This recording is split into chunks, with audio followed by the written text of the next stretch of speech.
Hello everyone, welcome to the YouTube channel of AgriMoon. So I am Devjani and today we will be discussing some of the most important concepts of horticulture. As we all know that due to pandemic situation of COVID-19, most of the colleges are closed and due to which the students are really suffering a lot. To deal with that, we have taken an initiative to launch the whole course into the platform of YouTube. And towards that, we are working out. And now we are, at first, we would like to introduce the concepts of horticulture in front of you. So, with that initiative, we have started launching the lectures related to different subjects in the platform of YouTube as it is free of cost and people could take the advantage without paying any bucks. So, yes, I guess the content will be worthwhile for you. And yes, if you think you need a PDF regarding the books and the contents, you can visit the website of AgriMoon, that is www.agrimoon.com. Apart from that, you can also follow us on Facebook, Instagram, and this is the WhatsApp number to which you can connect with us. And apart from that, we are also having our Google app, that is which you can download from the Google's Play Store. Fine, that will be pretty helpful for you because content there are really good and will help you throughout your preparation. So let's get started with today's content.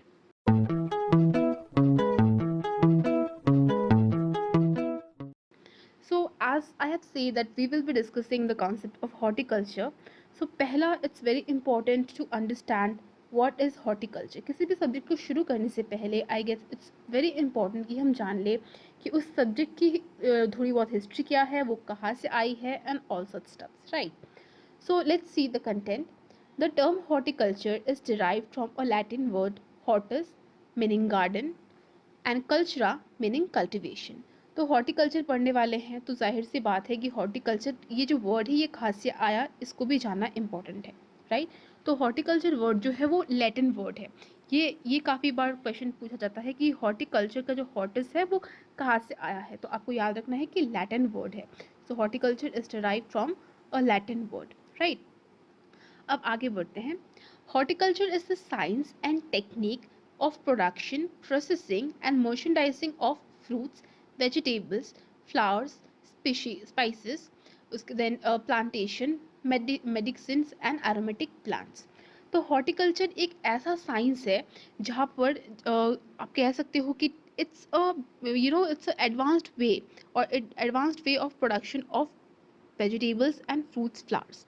So this is not spices, this is not species, this is spices. Okay, so this is spices. तो spices मतलब क्या होता है? मसाला. So basically ये जो concentrate करता है fruit पे कंसंट्रेट करता है, वेजिटेबल पे कंसंट्रेट करता है, स्पाइसेस पे कंसंट्रेट करता है, फिर मेडिसिनल प्लांट्स और एरोमेटिक प्लांट्स पे भी कंसिडरेशन रखता है. So this is all about horticulture. तो फर्स्ट स्लाइड में हमने दो चीज़ें याद रखनी है कि horticulture is the word which is taken from Latin. And then second thing is horticulture is basically a science or a technique of production of fruits and vegetables, and apart from that flowers, उसके बाद spices, medicinal plants, aromatic plants भी इसमें बाद में include किए गए हैं. Fine, now let's move forward. So आगे बढ़ते हुए कुछ important facts या फिर आप कह सकते हो कुछ important points जो हमें जानने होंगे horticulture से related. So India is the seventh largest country in the world as per geographical classification. तो अगर हम जोग्राफिकल क्लासिफिकेशन देखें इंडिया का तो वो सेवेंथ पोजीशन पे लाई करता है, फाइन, एरिया वाइज. तो जाहिर सी बात है सेवेंथ पोजीशन पे लाई करता है तो इसके ऊपर काफ़ी सारी जिम्मेदारी होगी कि बहुत सारा लैंड है तो बहुत सारा प्रोडक्शन भी होना चाहिए, right? So about 50 to 60% of the population in India depends upon agriculture for their livelihood. So हमारा जो प्राइमरी सेक्टर है बेसिकली, देखिए एक चीज़ और कहना चाहूँगी, बेसिकली तीन सेक्टर्स होते हैं, राइट? एक होता है प्राइमरी, एक होता है प्राइमरी, दूसरा जो सेक्टर होता है सेकेंडरी और तीसरा सेक्टर होता है टर्शियरी. बट हमारे जो इंडिया है, इंडिया में अराउंड 50 से 60% ऑफ द लोग, 50 से 60% जो लोग हैं they are dependent on agriculture. So that's why it's very important for us, right? So obviously अब इतने इतना सारा पॉपुलेशन अगर एग्रीकल्चर पे डिपेंडेंट है तो जाहिर सी बात है हमें इसकी वैरायटी भी इंक्रीज करनी होगी दिन ब दिन, राइट? सो हम सिर्फ क्रॉप्स पे रिलाई नहीं कर सकते. Now we are moving towards the horticultural crops as well. So सिर्फ पल्सेस एंड राइस वगैरह पे डिपेंडेंट हम नहीं हो सकते. That's why we are searching out something new and horticulture is one of them. Then horticulture's contribution in the country's GDP is around 6%. ये काफ़ी ज़्यादा इम्पोर्टेंट फैक्ट है, ये भी याद रखनी है आपको. तो आपको कमेंट सेक्शन में ये लिखकर बताना है कि लास्ट ईयर 2020 में जो एग्रीकल्चर का कंट्रीब्यूशन था इंडियन जीडीपी में वो कितना था. फाइन. अब अगर हम देखें हॉर्टिकल्चर को, एग्रीकल्चर का एक सब पार्ट आप कह सकते हो. सो अगर ये देखो आप एग्रीकल्चर एक पार्ट है तो उसका सब पार्ट, कई सारे सब पार्ट होंगे, उसमें से एक पार्ट है हॉर्टिकल्चर. और हॉर्टिकल्चर के अकेले का जो कंट्रीब्यूशन है दैट इज 6%, राइट? तो ये आपको याद रखना है. इसमें से 3 मेजर पॉइंट हमने पढ़ लिए. नंबर 1, इंडिया का जो जोग्राफिकल जोग्राफिकल रैंकिंग है वो उसमें इंडिया 7th नंबर पे आती है. देन एग्रीकल्चर पे हमारी इंडिया के 50 to 60% of the population rely करती है. और बात हम कर रहे हैं हॉर्टिकल्चर की, तो हॉर्टिकल्चर का जो कंट्रीब्यूशन है इंडिया के जीडीपी में that is around 6% of the total GDP. And what is GDP? GDP is gross domestic product. Let's move forward towards the next slide. अब हम बात कर रहे हैं हॉर्टिकल्चर की, तो इट्स ऑब्वियस कि हमें उसके पार्ट्स या फिर आप कह सकते हो कि डिफरेंट ब्रांचेस के बारे में जानना भी इम्पोर्टेंट है. तो बेसिकली हॉर्टिकल्चर के आठ ब्रांचेस हैं. हॉर्टिकल्चर के इन टोटल 8 ब्रांचेस हैं. आज हम उन सारे ब्रांचेस को, उनमें क्या क्या इंक्लूडेड है वो सारी चीज़ों को भी देखेंगे, राइट? Let's move forward. तो 8 टोटल ब्रांचेस हैं. उसमें पहला पोमोलॉजी, दूसरा है ओलिरिकल्चर, तीसरा है फ्लोरिकल्चर, चौथा है प्लांटेशन क्रॉप्स, पांचवा है प्लांट प्रोपगेशन, छठा है पोस्ट हार्वेस्ट टेक्नोलॉजी, सातवां है मेडिसिनल एंड एरोमेटिक क्रॉप्स और आठवां है स्पाइसेस मतलब कि मसाले.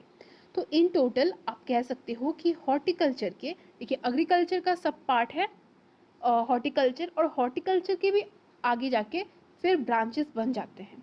तो इससे आप एक काम कीजिएगा कि जब भी आप लेक्चर्स को देखें तो अपने साथ एक पेन और कॉपी ज़रूर रख लें और चीज़ों को नोट आउट करते जाए ताकि आपको बाद में परेशानी कम हो और देखते ही आपको याद आ जाए, राइट?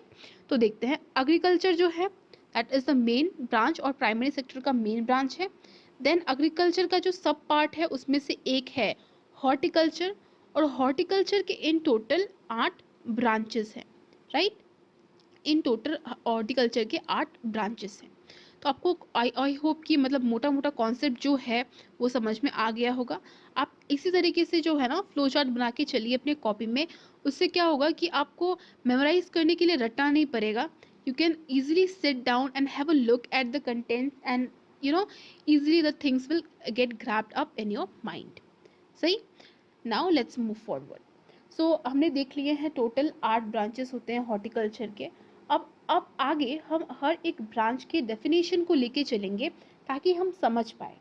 कई बार क्वेश्चन में पूछ लिया जाता है एग्जामिनेशन में कि cultivation of fruit is known as, तो उसके बाद वो लोग ऑप्शंस दे देते हैं and you are suppose to choose the correct option, right? तो उसी में भी हम क्या करते हैं कि हमारे माइंड में कन्फ्यूजन होने की वजह से हम कई बार सही ऑप्शन टिक नहीं कर सकते हैं. तो आज हम देख लेते हैं कि हॉर्टिकल्चर के जो डिफरेंट 8 ब्रांचेस हैं वो क्या क्या हैं, right? So let's move forward. So पहला ब्रांच जो हम डिस्कस करेंगे वो है पोमोलॉजी. तो पोमोलॉजी क्या होता है? Pomology is the cultivation of fruits.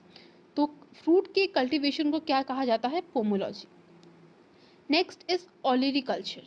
ओलिरिकल्चर क्या होता है? Cultivation of vegetable. तो वेजिटेबल की कल्टिवेशन को कहा जाता है ओलिरिकल्चर.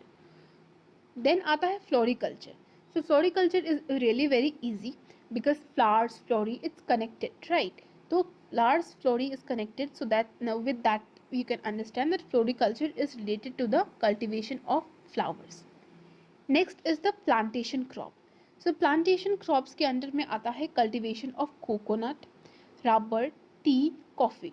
तो प्लांटेशन क्रॉप क्या होता है? प्लांटेशन क्रॉप ये होता है ना कि बहुत बड़ा जो एरिया है, in a very big area, one particular type, सिर्फ एक पर्टिकुलर टाइप के क्रॉप को बहुत ज़्यादा एरिया में ग्रो किया जाता है फॉर द कमर्शियल पर्पस। भाई, सो सबसे इम्पॉर्टेंट है प्लांटेशन क्रॉप के लिए, वो कमर्शियल पर्पस के लिए किया जाता है। सेकेंड इम्पॉर्टेंट फैक्ट है, only one type of crop is grown, and another third advantage आप कह सकते हो कि इसका रिटर्न कंपेरेटिवली बेटर होता है, बिकॉज मतलब इतना बड़ा एरिया होता है and the whole concentration is towards one particular crop, that's why it is advantageous. So अब देख लेते हैं कौन कौन सा क्रॉप इसमें ग्रो होता है। Number 1 coconut, number 2 rubber, number 3 coffee, T, and number 4 coffee. तो ये एग्जाम्पल्स बहुत इंपॉर्टेंट है, आपको याद रखने होंगे ताकि कंफ्यूजन कम हो, राइट। अब आते हैं स्पाइसेस पे। तो स्पाइसेस को हम हिंदी में तो मसाले भी कहते हैं, राइट। एंड मसाले जो है, स्पाइसेस जो है, they play a very crucial role, because in India, या फिर आप कह सकते हो out of India as well, people have a very good craze of the spices. तो एक और चीज़ क्योंकि वास्को ड गामा जो पहली बार भारत में आए थे, वो भी स्पाइसेस के लिए ही आए थे, राइट। सो आपको कमेंट सेक्शन में ये लिख कर बताना है कि वास्को ड गामा इंडिया में कौन से सन, मतलब कौन से ईयर में आए थे, राइट। तो उसी से हम जान सकते हैं कि भाई वास्को ड गामा ने अगर इंडिया तक का रूट निकाला स्पाइसेस के लिए, तो इट्स ऑब्वियस कि ये जो स्पाइसेस है काफ़ी ज़्यादा इम्पोर्टेंट रोल प्ले करता होगा, राइट। सो उसी को देखते हुए हम देखते हैं स्पाइसेस जो है एक हॉर्टिकल्चर का एक ब्रांच है, और स्पाइसेस में किस किस चीज़ की कल्टिवेशन होती है, दैट इज़ पेपर, कार्डमन, और भी बहुत सारे हैं, यहाँ पे मैंने पेपर और कार्डमन को ही लिया है, फिर इलायची है, and more stuffs are there. So आपको याद रखना है कि टोटल 8 ब्रांचेस है, उसमें से हमने यहाँ पे टोटल 5 डिस्कस कर लिए हैं। 1 is pomology, 2 is olericulture, 3 is floriculture, 4 is plantation crop, and 5th is spices. Good. Now let's move forward towards the next slide, मतलब कि नेक्स्ट पॉइंट पे हम आगे डिस्कस करते हैं। सो अब पांचवा तो कर लिया, छठा जो है मेडिसिनल एंड एरोमेटिक प्लांट्स और crops. So the cultivation of medicinal crops such as tulsi, ashwagandha etcetera are under the horticulture. So अब देखिए, कोविड-19 का सीज़न चल रहा है, राइट। तो बहुत सारे लोग, या फिर most of the time even I, so तुलसी का जो पौधा है, फिर उसके बाद अश्वगंधा, they are really good and they boost, help you to boost up your immune system. तो ऑब्वियसली बात है, इम्यून सिस्टम आपका स्ट्रॉन्ग रहेगा, तो आपको जो बाहर के जो एंटीजेंस है, they will have less less competitiveness over your body, and your body immune system will be stronger। तो ये जो तुलसी, अश्वगंधा, उसके बाद aloe vera, they really have a good medicinal impact in our body।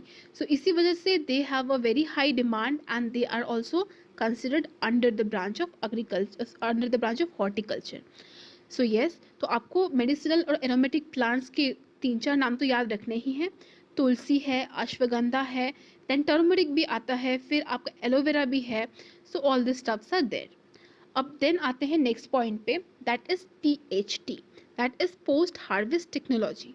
तो हार्वेस्टिंग के बाद भी एक बहुत मेजर रोल प्ले करना पड़ता है, that is taking care of the stuffs. मतलब हार्वेस्टिंग के बाद packing, grading, storage of the particular item, ये भी आता है हमारा किसके अंडर में, हॉर्टिकल्चर के अंडर में। Next is plant propagation. So development of plant via micropropagation, grafting, etc. also comes under the horticulture। तो horticulture के अंडर में माइक्रो प्रोपागेशन, ग्राफ्टिंग, ये सब भी आते हैं।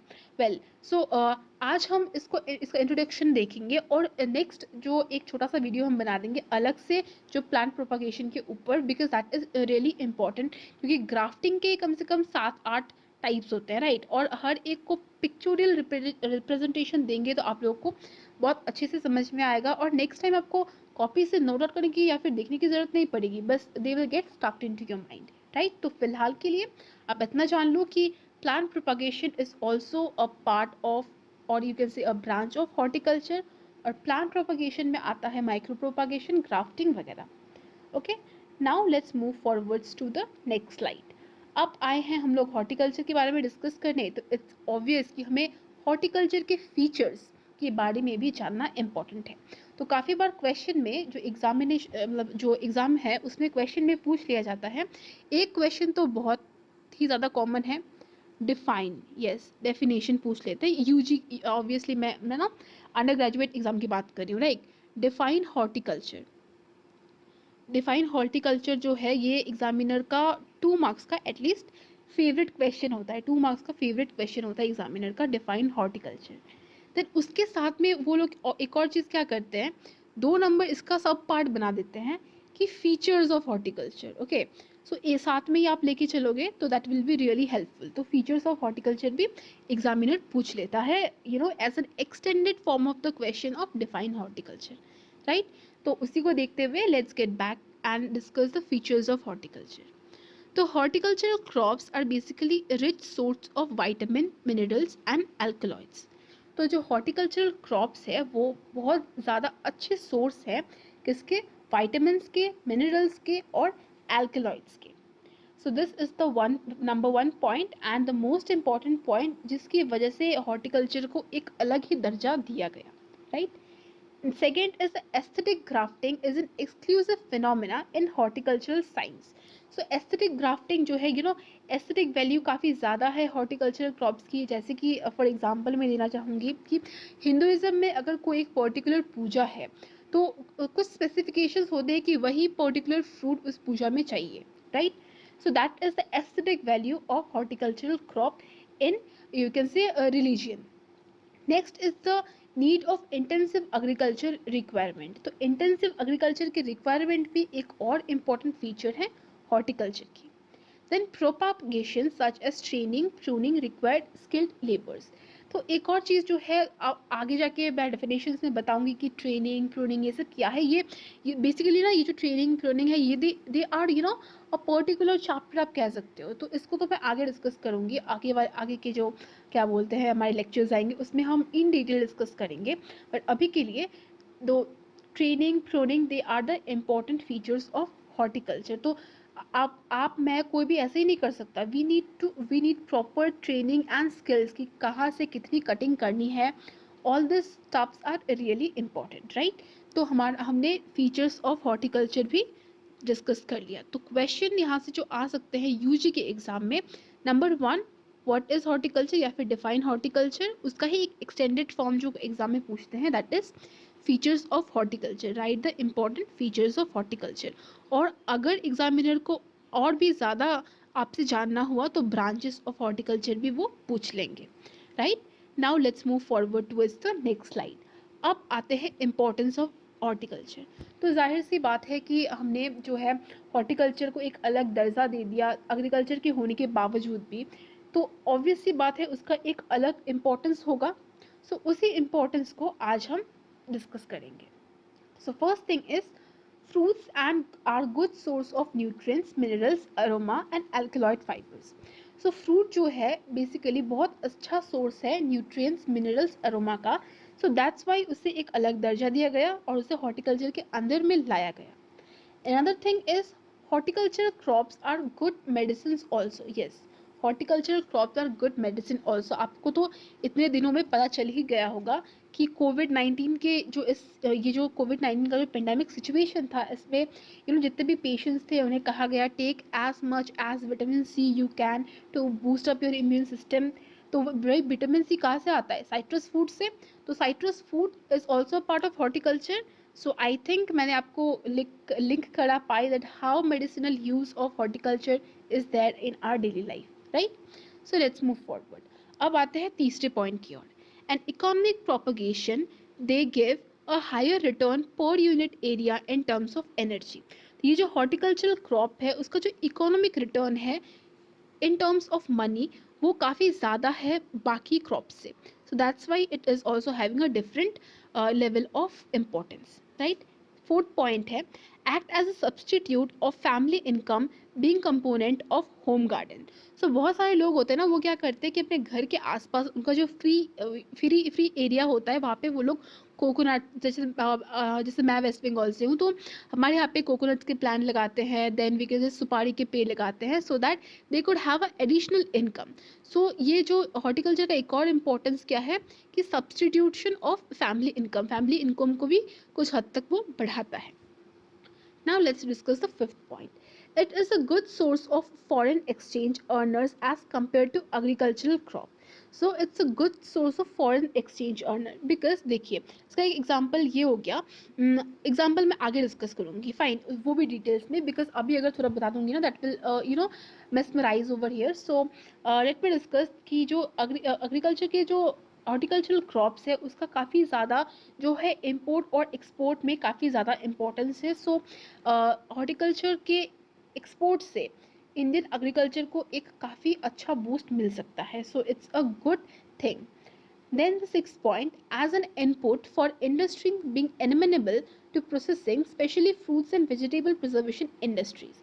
So India में तो अभी इतना नहीं चलता, but yes, out of India, many people like to have preserved fruit because उनके पास इतना वक्त नहीं होता, to grab the food in a raw form, so they like to have it in a preserved form. So उसके लिए भी जो है मतलब जो है वो horticulture को importance ज़्यादा दिया जा रहा है, right? Then seventh is the aesthetic protection to environment and also the religious significance. तो वही हो गया कि कोई पर्टिकुलर पूजा में पर्टिकुलर टाइप के फ्रूट्स ही चाहिए होते हैं, वो आ गया एस्थेटिक प्रोटेक्शन में। और एनवायरनमेंट ऑब्वियसली भाई, plants are the best thing to save environment, right? तो ऑब्वियसली एनवायरमेंटल वैल्यूज तो वो ऐड कर ही रहे हैं। Now let's move further and discuss the scope of horticulture. तो अब डिस्कस करेंगे स्कोप हॉर्टिकल्चर के। नंबर वन पॉइंट है इंसेंटिव्स फॉर फार्मर्स। सो काफ़ी अच्छा इंसेंटिव्स जो है वो फार्मर्स को दे रही है। So horticulture crop provide much return per unit area. So horticulture का जो क्रॉप है वो प्रोवाइड करता है काफ़ी ज़्यादा अमाउंट में return as compare to other fruits, other crops. So other crops के मुकाबले जो हॉर्टिकल्चरल क्रॉप्स है काफ़ी ज़्यादा अच्छे इंसेंटिव्स फार्मर को देता है। And adaptability, the climatic condition as well as the soil structure is very good as compared to many other nations, so this can be utilized to grow various good output. So हमारा जो India है वो आपको बताना, yes comment section में आपके लिए एक और क्वेश्चन कि हमारा जो इंडिया है वो ट्रॉपिकल रीजन में आता है या सब ट्रॉपिकल रीजन में आता है, तो ये आपको मुझे कमेंट सेक्शन में बताना है एडेप्टेबिलिटी के बारे में। और क्योंकि हमारा जो इंडियन क्लाइमेटिक कंडीशन है वो बहुत सारे क्रॉप्स के लिए स्विटेबल है, तो इसीलिए हमारा जो स्कोप है हॉर्टिकल्चर में as compare to other nations काफ़ी ज़्यादा है। As compare to other nations क्या है, काफ़ी ज़्यादा है, right? That's why it's again a scope of horticulture. Next, third point is crop varieties along with wide varieties of application are available in the horticultural crops. So काफ़ी ज़्यादा variations हम create कर सकते हैं by using micro propagation. Then we have other techniques also, so that will helpful and will boost up the agricultural crops. Then the fourth point is horticultural crops minimize the environmental issues such as soil erosion, erosion from the fields, etc., and enhance the farmers' socio-economic status. So इसको explain करने के लिए एक छोटा सा example मैं देना चाहूँगी, राइट? सपोज एक फार्मर है, या फिर आप कह सकते हो कि हम एक अर्बन एग्जांपल लेते हैं क्योंकि फार्मर्स का example this will not stand here. So हम एक अर्बन एग्जांपल लेते हैं। सपोज आप एक शहर में रह रहे हो and you have a piece of land in your village which you are not utilising right now, but अगर उस पर आप कोई हॉर्टिकल्चरल क्रॉप ग्रो करके रख रहे हो, for time being they will need a time to grow, and that plant could be utilized after 6 to 10 years. So that is how horticultural crops can maximize one thing, maximize your economic profit and minimize the hazardness of environment. How अगर आप अपने उस land को ऐसे ही छोड़ देते हो, there are chances कि वहाँ से इरोशन, सॉइल इरोशन होगा, then the quality of the land will also get degraded and such stuff problems. So this could be easily dealt with the horticultural crop plantation. Hope I could make some sense to you. Now let's move forward towards the next thing. Yes, that's what I was discussing. So ये जो point है ये मैंने current affairs से लिया हुआ है. Miyazaki mango के बारे में है ये, and this is a prominent example of scope of horticulture. तो बहुत ही प्रोमिनेंट एग्जाम्पल है हॉर्टिकल्चर के स्कोप का, जिसे आज हम यहाँ पे डिस्कस करने वाले हैं. और ये जो न्यूज़ है ना, ये जून के एंड का न्यूज़ है. जून के एंड का न्यूज़ है, अभी तो जुलाई चल रहा है, तो काफ़ी रिसेंट न्यूज़ है ये. अ, इसको हम डिस्कस करेंगे. ये जो मियाजाकी मैंगो है that is primarily grown in Japan. तो मियाजाकी मैंगो जो है वो प्राइमरीली जापान में ग्रो होती है. This is one among the most expensive mango in the world. So ये जो मैंगो की वैरायटी है one among the most expensive है इस मतलब वर्ल्ड में till now. It have been excellently grown in Jabalpur district of Madhya Pradesh. So इसकी जो स्टोरी है ना, क्यों ये न्यूज़ में है अभी रिसेंटली, वो तो मैं बताती हूँ. पहले पॉइंट्स को हम डिस्कस कर लेते हैं. सो जबलपुर के एक डिस्ट्रिक्ट में एक्सीडेंटली एक फार्मर ने इसे ग्रो कर लिया. It is so expensive due to its renowned taste, flavour and low production rate. The price of mango is approximately 2.5 lakh in international market. तो इतनी ज़्यादा महंगी है ये mango. Thus you can understand कि अगर आपका कोई भी idea related to horticultural crop अगर आप सही जगह पे इस्तेमाल कर रहे हो, so how much return you can get. So now let's discuss the current affair related. तो हुआ ये था कि एक फार्मर थे जो कि प्रेजेंट थे कहाँ के, एमपी के, मध्य प्रदेश के जबलपुर डिस्ट्रिक्ट के एक फार्मर थे. Once he was travelling in a train and one of the passenger in the train they have approach to take that mango plant. तो एक पैसेंजर मिला था उन्हें ट्रेन में, जिन्होंने उन्हें एक मैंगो का प्लांट जो है, मैंगो का पौधा जो है ऑफर किया था. सो मैंगो का पौधा ऑफर करने के बाद उन्होंने उस मैंगो के पौधे को जो है अपने घर पे उगाया. And after few years they came to know that the mango tree was of Miyazaki mango. तो वो जो मैंगो का प्लांट था वो मियाजाकी मैंगो का टाइप था. एंड वो जो उसके बाद उन्हें पता चलने के बाद they get to know peoples from all over the cities are coming to them to buy the mango. और ये इतनी एक्सपेंसिव मैंगो है, एज आई हैव मेंशन कि 2.5 लाख तक इसकी जो अप्रॉक्सीमेट प्राइस है वो जाती है इंटरनेशनल मार्केट पे. तो इसकी एक कंडीशन है जो मैं मेंशन करना चाहूँगी. So the the weight of the mango should be around 350 gram. Okay, 350 ग्राम जो है मियाजाकी मैंगो की वेट होनी चाहिए, तभी जाके टू मैंगो का जो प्राइस है वो अराउंड 2.5 लाख में स्टैंड करता है. वो बहुत सारा बहुत सारे टेस्टिंग प्रोसीजर्स हैं. उसके बाद मैंने मोटा मोटा आपको बता दिया कि 350 ग्राम जो है वो लोग स्टैंडर्ड यूनिट मान के चलते हैं, मतलब इतना तो मैंगो का वेट होना चाहिए. So yes, so now I think I could explain you out that कि कितना इम्पोर्टेंट है horticulture and how people could make money out of horticulture, right? Now let's discuss the next point. So next point पे आते हैं, why horticulture as a different subject when agriculture already exists. बहुत ही important topic है, right? क्योंकि देखिए agriculture तो already पहले से एग्जिस्ट कर ही रहा था, फिर ऐसी कौन सी ज़रूरत आ पड़ी कि हॉर्टिकल्चर को एक एग्रीकल्चर का सब पार्ट तो रिकग्नाइज कर ही दिया गया, but as a different subject उसे मतलब कि रिकग्नाइज करवाना पड़ा. So let's discuss in a point. तो मैंने कोशिश की है कि मैं पैराग्राफ्स वाइज ना लिखूँ, पॉइंट वाइज लिखूँ, ताकि आपको चीज़ें बहुत ही आसानी से समझ में आए, विजिबल हो, और एक दो बार पढ़ने के बाद उसे आपको रटना ना पड़े. So that's what I have tried. So let's discuss the point. तो पहला पॉइंट है, agriculture is the foundation of food chain which comprises crop, animals और एक्सेट्रा ऑल टुगेदर. तो बेसिक डिफरेंस जो है हॉर्टिकल्चर और एग्रीकल्चर में, दैट इज एग्रीकल्चर में जो है फूड चेन को लेकर, अपार्ट फ्रॉम दैट एनिमल्स का रेयरिंग भी एग्रीकल्चर में इंक्लूड होता है.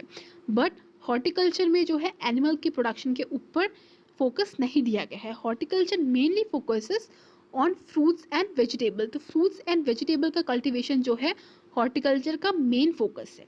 So it's main focus is on scientific cultivation of fruits and vegetable. देखिए agriculture is all about food chain, animal rearing, all those stuffs are included in agriculture, but horticulture का main purpose क्या है? Scientific cultivation of fruits and vegetable. I hope ये दोनों points आप correlate कर सकते हो कि क्यों हमें ज़रूरत पड़ी हॉर्टिकल्चर को डिफ्रेंशिएट करने की from agriculture, right? Then, to give immense extra attention to the fruits and vegetable cultivation and gain more revenue by scientific approach, the branch has been separated. ये सबसे important point है, that is extra attention देने के लिए fruits और vegetable cultivation को एक extra attention देने के लिए, ताकि हम वहाँ से और ज़्यादा रिवेन्यू, मतलब रिवेन्यू मतलब इकोनॉमिक अप्रोच को गेन कर पाए और साइंटिफिक अप्रोच उसमें लगा पाए, ताकि हमारा इकोनॉमिक रिटर्न अच्छा आए। इसी वजह से जो है हॉर्टिकल्चर को हमने एग्रीकल्चर से सेपरेट आउट करके, या फिर कह सकते हो एग्रीकल्चर का एक सब पार्ट बना के उसको एक डिफरेंट सब्जेक्ट में घोषित कर दिया, right? So yes, so here comes the end of today's discussion. I hope the content is worthwhile for you. If it was, do not forget to hit the like button and to subscribe to our channel. So yes, very soon we will be uploading the next part, that is lecture 2. तो बहुत ही जल्द हम जो है horticulture का lecture 2 भी upload करेंगे. सो अगर आपको ये लेक्चर सीरीज अच्छी लग रही है, do let me know in the comment section below, because you know आप लोग जब कमेंट करते हो देन यू नो हमें अंदर से एक मोटिवेशन मिलता है that yes we are helping out people. So जय हिंद, bye bye, till then stay safe.